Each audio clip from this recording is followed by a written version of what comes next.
Good evening, Utah, and hello from our nation's capital. We want to welcome everyone to Senator Lee's tele-town hall this evening.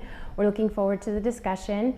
If you're on the phone and would like to ask Senator Lee a question, remember to press *3. And if you're online, please use the hashtag #LeeTownHall. Senator, you've been hosting these tele-town halls for every month for the past 5 years. And usually we invite Utahns from across the state to participate. In fact, it's not uncommon for tens of thousands of Utahns to tune into your tele-town hall events each month. But recently, you decided to tailor these town hall forums to specific regions within Utah. Tonight, for instance, we'll be fielding questions from just 3 counties, Sevier, Piute, and Wayne. Why did you decide to do this? Well, thank you, Linda. First of all, the reason I do these town halls in general is so that I can maintain an open dialogue with voters throughout the state of Utah. That's a very important part of my job and one that I take very seriously. As far as why we've decided to do regional town halls, speaking to specific counties, is that I found that we have a diverse state, and across the state you see different needs, different sets of concerns. The concerns that might affect and cause worry to a rancher, say in Piute County, are different perhaps than those faced by a single mom in Salt Lake City. And every time we have an opportunity to talk, it enhances my ability to do my job, to represent you well in Washington. And so my hope is that this evening we can find out what's on your mind, what's of concern to you, how I can benefit you. And finally, I want to make sure that I maintain an open dialogue with people throughout the state of Utah, because as a U.S. Senator, I represent the entire state. I don't just have a few counties here or there, as is the case with representatives. I've got the entire state, and I want to make sure that I've got it covered and that I talk to each of you. So I look forward to this discussion and hope it'll be the first of many.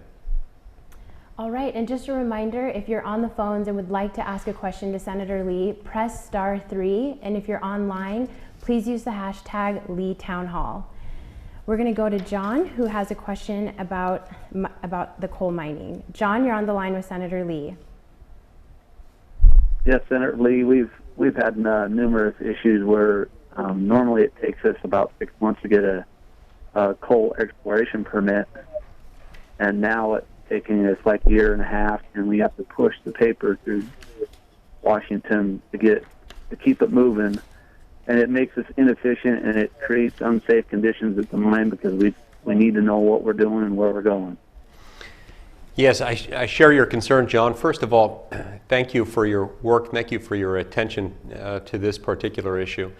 You know, I've benefited my entire life from living in a state where you can walk into a room and turn on a switch and the lights go on. They go on because of an abundant supply of available, affordable electricity, generated with the assistance of coal-fired power. And it's important that we maintain our ability to generate electric power in this country, and coal is an essential part of that. And so I agree with you that this is a problem, especially given the fact that we've got so many federal regulations that are weighing this down. We've got an administration right now that has basically made an oath, made a vow of sorts to shut down the coal industry in this country. That complicates an already oppressive regulatory scheme in which we give an enormous amount of discretion to federal regulators that can be brought to bear on the coal industry in such a way as to make the job of running a coal mine darn near impossible. The first thing that we've got to do is reclaim Congress's power to be the lawmaker. Over the last 70 or 80 years, we've had a problem of Congress not being content to make the laws and instead being determined to outsource the making of the laws to federal bureaucrats. So we come up with a law that says we shall have safe mines. Our mines shall be safe, and we hereby delegate to MSHA the authority to make sure that we have laws governing mine safety. And then from there, the federal agency at issue, whether it's MSHA or some other agency, makes the law. This is a problem, because the people at MSHA, the people at the other federal agencies, as hardworking, well-educated, and well-intentioned as they might be, don't work for you. You can't fire them. You can fire your congressman every 2 years, your senator every 6 years. You have no ability to fire your bureaucrats who regulate you. even though they're making laws for you. And that's why I advocate the REINS Act. The REINS Act is perhaps the most important piece of legislation that we could pass in Congress right now. It's definitely the most important with respect to the problem of overregulation. What the REINS Act says is that for any regulation that would have a major impact on the U.S. economy, the regulation in question couldn't take effect without Congress first affirmatively enacting it into law and the President subsequently signing it into law. That way, when they come up with a new regulation, it has to move through Congress. And that way, if Congress approves bad law, you can fire the members of Congress who voted for it. This is the only way we're going to reclaim this power, and this is one of the things I've been working on for the last few years. I'm determined to continue working on it until we get it passed. All right, and for those of you still joining the call, if you're on the phone and would like to ask a question to the Senator, press *3 so we can get your question. And if you're online, please use the hashtag #LeeTownHall.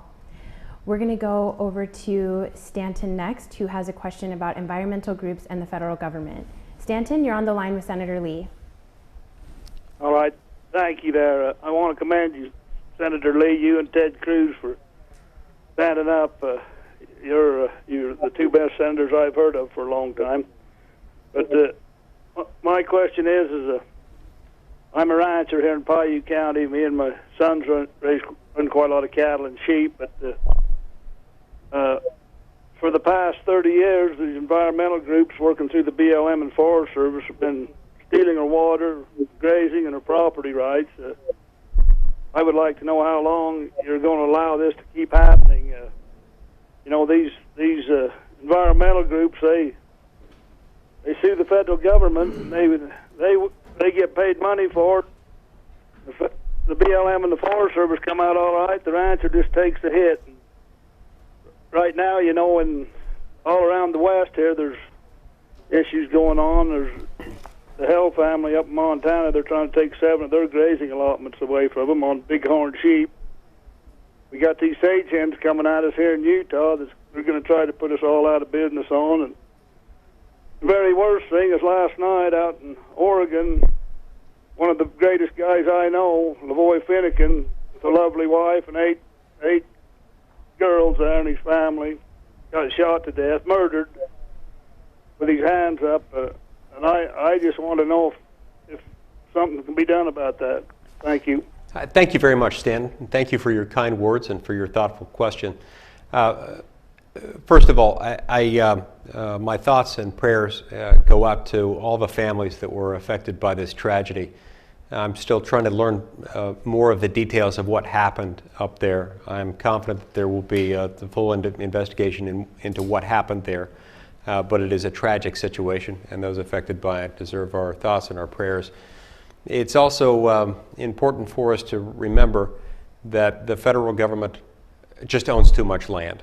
I mean, look, whether you're a Democrat or a Republican, a liberal or a conservative, or somewhere in the middle, it's difficult to defend the position that it's a good idea for the federal government to own roughly 30% of the land mass in the United States and to own 2/3 of the land in our own state. Having this much land under the ownership of any one entity, public or private, corporate or individual, is problematic. But it becomes especially problematic when you put that much power to own that much land and manage all that land, specifically through the federal government, to be managed out of Washington, D.C., where you have government bureaucrats making decisions that affect the day-to-day lives and livelihoods of ranchers, and not just ranchers, but literally everyone else in that state or in the county in question. It is a problem, and that's why I think ultimately we've got to have a serious discussion about why it is that we need that much land under federal control. Why do we want all that land owned and managed by government bureaucrats in Washington, D.C., instead of having it owned and managed more locally? It doesn't make any sense, and I see the ultimate solution there as involving land transfer to the states. I believe that the states can do every bit as good of a job, and in fact a much better job of managing this than the federal government. That doesn't mean that we're talking about national parks. That doesn't mean that we're talking about declared wilderness. But we are talking about garden variety BLM land and land that occupies so much of our state and so many of the other states. This sets up conflicts that are very, very difficult to solve, and it also causes a lot of economic harm to a lot of people around the state. So the long-term solution, I think, needs to involve some type of land transfer. There are shorter-term solutions, which I also support, including legislation put forward by Representative Rob Bishop that I'll be helping with in the Senate to open up land use in various parts of the state and to make sure that we don't leave ourselves unduly vulnerable to the designation of yet another national monument within the state of Utah during the last 12 months of this president's time in office. And so we've got short-term solutions and long-term solutions. I say we need all of the above, but this does have to change. It definitely has to change, Stanton, because the status quo isn't going to work. We're impoverishing so many rural communities throughout our state and throughout the entire western United States. And we've got to hand these land management decisions and this land management authority over to people who are closer to the land and more directly affected by it. All right, and just a reminder to everyone on the phone, if you'd like to ask a question, remember to press *3, and if you're online, please use the hashtag #LeeTownHall. We have an online question next. Jeff, who is the Piute County Party Chairman, he's asking who you are supporting in the presidential race. Okay, thank you for that question. I've got three friends, three close personal friends from the Senate in the race. Ted Cruz, Rand Paul, and Marco Rubio are among my three closest friends in the Senate. They're all three running, and so for that reason at this point I haven't gotten involved in the race. I would love to see any one of them become President of the United States. I have a feeling that a week from now, after we've seen what happens in the Iowa caucuses, we'll have a better idea of where this is headed. But for the time being, I support all three of those guys, but am not going to endorse for now any one of them over the other one. It's a really awkward thing, by the way, whenever your three favorite coworkers all decide to run for President of the United States at the same time. I never thought I'd be in a position to say that, much less experience it, but here I am. I'm proud of all three of them and look forward to seeing their performance in the debate tomorrow night. Okay, and another reminder, if you're on the phone and would like to ask a question this evening, go ahead and press *3. And if you're online, use the hashtag #LeeTownHall. We're going to go to Gordon next on the phones. He has a question about Congress and the power of Congress. I'll let you take the floor, Gordon. You're on the line with Senator Lee. Hello, Gordon. Thank you, Senator Lee. I appreciate you taking my call. Appreciate you holding this meeting. In the President's State of Confusion address, he said, "I'm going to push to change the way we manage our oil and coal resources so that they better reflect the costs that is imposed to the taxpayers and the planet." And then the next week, Secretary Jewell came out with a little more specifics on that, which included a moratorium on leases of coal, gas, and oil. That can be devastating to a county like Sevier County, where I live. And I don't see how they have that power to do that. Secretary Jewell went on to explain in her release that that there's the global warming, that coal and oil burning is causing global warming. That's an expense they need to start paying for. That it's causing health problems. That's something they need to start paying for. I drive a car, and I suppose using that same logic, the car manufacturers ought to be paying much more money because many people are killed in cars and the cars pollute.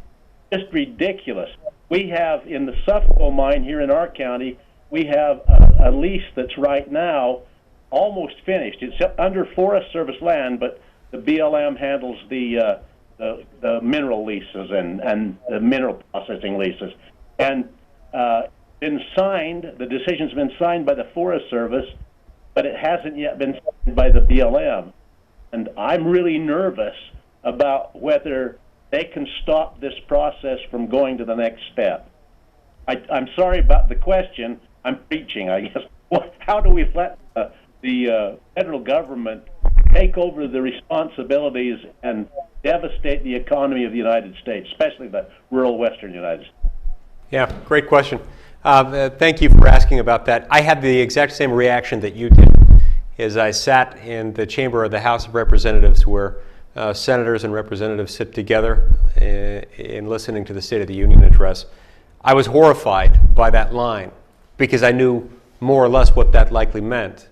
I knew that this was probably part of his war on coal campaign, that this was part of his campaign fighting against the responsible use of our federal public lands in order to generate things that will help us be more energy independent. And I know that that also translates into so many jobs. You know, I toured the Sufco mine a few years ago. Really enjoyed that tour. It was fascinating to watch that. And I met so many good, hardworking men and women from the state of Utah whose employment depends on that mine. And I know so many other Utahns, 3 million in fact, who depend on the electricity that can be generated by coal. Coal provides us with benefits that you can't get from other energy resources. You know, we need an all-of-the-above strategy, but it's got to include coal. It's safe, it's inexpensive, it's reliable, it can be stored for months at a time, and we need it. Getting to the essence of your question, what can be done to stop it? That is a really difficult one. I wish I could give you an easy 10-word answer in one sentence explaining that we could certainly stop it. I'm not going to tell you that today because it's not clear that we can. While this president is still in office, you know, you've heard the expression that possession is 9/10 of the law. That is true with respect to tangible property, and sometimes that's true with respect to government power as well. It's one of the big concerns that I have about Congress is that we've delegated so much of the lawmaking power to the executive branch. We have excessively empowered the president and his agencies and his cabinet officials. We've given executive discretion in so many statutes that there's almost always a case that can be made by a sitting president as to why that president should be able to suspend certain aspects of the law or bend the law to the president's liking. It's one of the reasons why I am about to kick off next week something I call the Article 1 Project, where I'm joining together with a handful of senators and representatives to reclaim the power of Congress, and in so doing, reclaim the power of the people under the United States Constitution to determine their own form of government. We've got too much of our governing power that has been handed over to the executive branch. We've got to reclaim it. It's going to be a long process, and it will take a substantial effort to reform our existing United States Code, our statutory framework that allows all of this. In the meantime, we can take some comfort in the fact that this president will be in office for only another 12 months. It's my hope and my desire that we will continue to resist him at every step while he tries to shut down the coal industry, including by the means that he announced in the State of the Union address 2 weeks ago. I will be there fighting every step of the way. I hope that this has a favorable outcome. But like I say, I can't guarantee it at this point because he's got so much authority that Congress over the years, over the course of many decades, has delegated to the executive branch. Okay, we're going to get right back on the phones. And Don from Monroe, he has a question about upcoming changes in Social Security. Don, you're on the line with Senator Lee. Thank you. Senator? Hello, Don. Smith, I've written you a lot of letters and one thing since you've been in office and one thing about a lot of different aspects and one thing there. But this situation that's coming up that indicates on the 1st of May that on our Social Security that somehow or another, it appears through Obamacare, I'm not sure on that, but it seems like it's coming down through that we on Social Security are going to lose our shirts and one thing there. Can you kind of explain a little bit about that, or do you have the knowledge of what's taking place? You know, Don, I don't think that's accurate. I'd be glad to dig into that for you to make sure that's true. I'm not aware of any major change taking place in the Social Security system, certainly not one that would affect current beneficiaries. There have been discussions about what we do long term about the fact that Americans, fortunately, are living longer, and about the fact that moving forward we've got to do things to make the Social Security system more sustainable. But I don't know of any change that has been made, certainly no change that would be affecting Social Security payments this year. All right. Thank you. All right, and Senator, if there's constituents that are on the phone tonight that we didn't get a question to, what can they do, and what kinds of things can they do to stay connected to the office? Okay, so anyone listening tonight, or anyone who would like to have asked a question tonight but didn't have a chance to do so, can visit my website at lee.senate.gov. And we have a lot of legislation there that we explain. We also have places where you can click to type an email to my office so that we can be aware of your question or your concern, and we can answer it for you. You can also find me on Twitter at @SenMikeLee, and you can find me on Facebook as well. So in addition to those things, you can always call my office at 202-224-5444. And we'll do our best to respond to your questions and your concerns. And I'd encourage you to do so. I'd also encourage you to explore the website at lee.senate.gov because of the fact that I outline on that website a number of my legislative proposals, things that I'm working on, things that I'm for, things that I'm against. And I'd love your feedback on that. All right, thanks everyone for joining us tonight. Have a good evening.